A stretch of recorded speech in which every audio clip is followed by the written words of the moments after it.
नमस्कार दोस्तों, आप सबका फिर से स्वागत है हमारे इस YouTube चैनल पे दिल से। आज की वीडियो में हम बात करने वाले हैं महाराष्ट्र के एक खास त्यौहार ताना पोला की। लेकिन वीडियो की शुरुआत करते हैं वर्धा शहर के सबसे मशहूर शुभम पोहा सेंटर से। शुभम पोहा सेंटर का नाम लेते ही लोगों की भीड़ अपने आप बहुत कुछ कह जाती है। यहाँ का पोहा इतना मशहूर है कि सुबह से ही लंबी लंबी कतारें लग जाती हैं। और सिर्फ पोहा ही नहीं, यहाँ के समोसे और ब्रेड पकौड़े भी लोगों की पहली पसंद बने हुए हैं। सुबह ठीक 6 बजे से शुरू होने वाली पोहे की बंडी दोपहर 12 बजे तक लगातार चलती रहती है। पिछले कई सालों से यह जगह हर किसी के लिए नाश्ते का पसंदीदा अड्डा बनी हुई है। वर्धा रेलवे स्टेशन से महज 3 किलोमीटर की दूरी पर स्थित है शहर का सबसे लोकप्रिय शुभम पोहा सेंटर। सुबह होते ही यहाँ की रौनक देखते ही बनती है। शुभम पोहा सेंटर वर्धा के पोस्ट ऑफिस में बिल्कुल पास स्थित है, जहाँ रोज सुबह बंडी सजती है। वहीं पर झांसी रानी का पुतला भी मौजूद है, जो इस जगह की पहचान बन चुका है। सुबह स्वादिष्ट नाश्ता का आनंद लेने के बाद हम वापस घर लौटे ताना पोला की तैयारी शुरू करने के लिए। घर पहुंचते बैल बंडी को सजाने का काम शुरू किया गया। रंग बिरंगे कपड़े, गहने और सुंदर सजावटी सामान से बंडी को संवारने में लगभग 2 घंटे का समय लग गया। इसी दौरान घर का हर सदस्य उत्साह और खुशी के साथ इस परंपरा में जुड़ा रहा।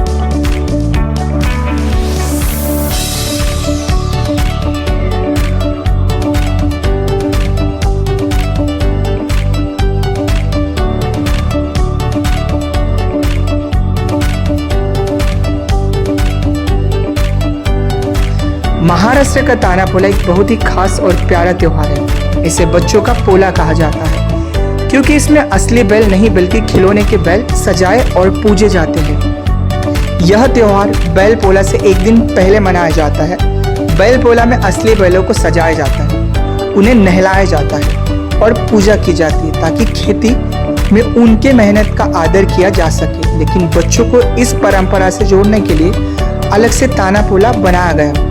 इसमें बच्चे लकड़ी, मिट्टी या खिलौने से बने छोटे छोटे बैल खरीदते हैं और उन्हें अपने हाथों से रंग बिरंगे कपड़े, मोर पंख, फूल, घंटी और हार से सजाते हैं। बच्चे पूरे मोहल्ले से इन्हें सजाए हुए बैलों के साथ घूमते हैं, गाने गाते हैं, ढोल ताशे या डमरू बजाते हैं और मानो एक छोटा सा जुलूस निकालते हैं। इस दिन बच्चों में एक अलग ही उत्साह होता है। वह अपने दोस्तों के साथ मिलकर किसका बैल ज्यादा सुंदर दिखता है, किसने सबसे अच्छे रंगों को इस्तेमाल किया है, इस पर गर्व महसूस करते हैं। कई जगहों पर छोटे छोटे प्रतियोगिताएं भी आयोजित की जाती हैं, जहां बच्चों को सजाए हुए बैलों को इनाम दिया जाता है। इस वजह से बच्चों का जोश और भी बढ़ जाता है।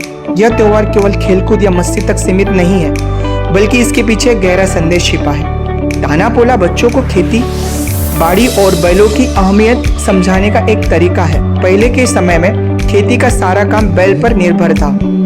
वे खेत जोतकर से लेकर अनाज ढोने तक किसान सच्चे साथी थे। इसलिए बैलों को सम्मान करना, उन्हें भगवान जैसा मानना, यह संस्कृति का हिस्सा बन गया। ताना पोला की शुरुआत इसलिए हुई ताकि छोटे बच्चे इस परंपरा से जुड़े और उन्हें समझ आए कि खेती केवल मेहनत का नहीं, बल्कि इसमें बैल जैसे पशुओं का भी बड़ी भूमिका है। बचपन से ही बच्चों को यह सिखाया जाता है कि जैसे हम माता पिता और बड़ों का सम्मान करते हैं, वैसे ही हमें अपने पशुओं का भी सम्मान करना चाहिए। यही कारण है कि महाराष्ट्र, मध्य प्रदेश और छत्तीसगढ़ जैसे राज्यों में यह त्योहार बहुत श्रद्धा और उत्साह से मनाया जाता है। ताना पोला की परंपरा किसी एक निश्चित साल से ऐतिहासिक रिकॉर्ड नहीं मिलता। इसका कारण यह है कि त्योहार खेती और बैल से जुड़ी ग्रामीण परंपरा है, जो पीढ़ी दर पीढ़ी चली आ रही है। असल में बैल पोला की परंपरा प्राचीन काल से मौजूद है। जब से खेती में बैल का उपयोग शुरू हुआ, तभी से किसानों ने बैल को भगवान की तरह मानना शुरू किया।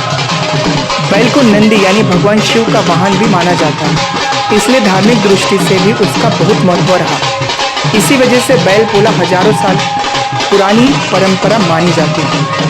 ताना पोला बच्चों के लिए अलग से मनाना बाद में शुरू हुआ। इतिहासकारों के अनुसार यह प्रथा खासकर महाराष्ट्र और विदर्भ क्षेत्र के 200 से 300 साल पहले विकसित हुई। गांव में बच्चे बैल पोला के दिन असली बैलों को संभाल नहीं पाते, इसलिए उनके लिए लकड़ी और मिट्टी के बैल बनाकर सजाने की परंपरा शुरू कर दी। धीरे धीरे ये ताना पोला के नाम से पूरे महाराष्ट्र में प्रसिद्ध हो गया। तो दोस्तों, कैसा लगा आज का ये वीडियो? महाराष्ट्र में मनाए जाने वाले पोला के बारे में आपको जानकारी मिली। तो ऐसे नए नए वीडियो के लिए आप हमारा चैनल लाइक, शेयर और सब्सक्राइब करें। तो चलिए मिलते हैं अगले नए वीडियो के साथ। तब तक के लिए आपका बेहद बेहद शुक्रिया।